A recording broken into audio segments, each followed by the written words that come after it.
my channel. I'm Ashley Morris, the owner and lead tutor at amtutors.com.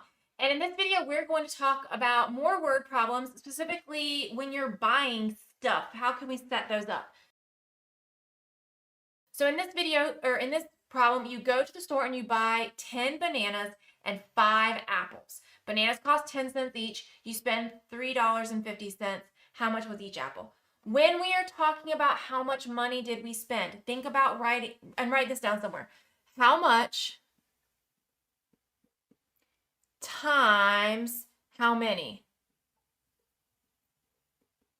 How much did it cost times how many did you buy? That'll help you when you are writing these up. So we bought 10 bananas and they were 10 cents each. So how much times how many is going to be 10 times 10 cents. Those are my bananas. How much times how many? The order doesn't matter. Plus apples. We bought 5 apples. That's how many. But we don't know how much they cost. So I'm going to pick a variable. I'm going to say it's A, and that's going to equal $3.50. But before I move on, I am going to define my variable so I do not forget. A equals the cost of 1 apple. Now I can solve this and find out the cost of an apple. So 10 bananas, right? Yeah, 10 bananas times 10 cents. That's going to give me $1 for bananas plus 5A equals $3.50. If you need to, do your scratch work over on the side or on a sheet of paper, but write it neatly and all that so your teacher can see it. Subtract 1 from each side. That's going to give me 5 apples. It cost $2.50. Divide both sides by 5. And that gives me 50 cents for each apple. If you need to, you can do long division. 250 divided by 5. 5 goes into 2 0 times. Bring your decimal up. 5 goes into 25 5 times. With 0 left over, bring down the 0. Still 0. There's nothing left to bring down. So we're good. So 50 cents each. And what is the question? How much is each apple? 50 cents. So either write 50 with the cents or do 50 with the dollar sign. Just don't forget your decimal. Either one of those is totally fine, but it's 50 cents. Okay, so for this problem, we're going to look at the measures of the angles in a triangle. So here's something you need to know. The sum of the measures of the angle in a triangle is always equal to 180 degrees. So you add up all 3 angles and you get 180 degrees, okay? This means measure of angle. So the measure of the angle in a triangle are that, and that. What is the measure of each angle? So we know we have to add them up and set it equal to 180. This is something you need to know. Most of the time, you're not going to get that in the problem.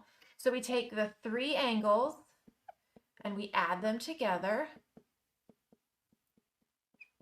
And we set that equal to 180 degrees. So let's add that up. We get 10x.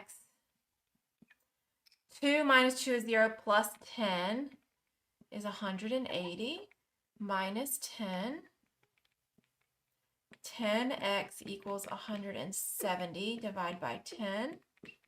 So I get x equals 17. Now that's amazing, and I'm probably on the right track, but I'm not done.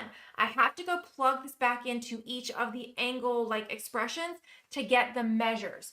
So we're going to do 4 times 17 plus 2, and that's going to give me 70 degrees. We multiply first and then add. We can going to do 5 times 17 minus 2, and that's going to give me 83 degrees. And then we're going to do x plus 10, so 17 plus 10, and that's going to give me 27 degrees. And if you add all those back up, you should get 180 degrees. If not, you goofed up somewhere. So these are the measures of my angles.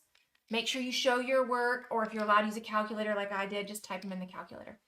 I hope that video was helpful. This wraps up our series on equations with one variable and an equal sign. In the next set of videos, we're going to start doing inequality word problems. So same idea, but we're not going to have an equal there. We'll have a greater than or a less than. So make sure you stick around for those. If you have more questions, please reach out to us at amtutors.com. We would love to set up some tutoring sessions with you with our certified math teachers. Also, like and subscribe so you always get the latest and greatest content when we post it. Have a great day.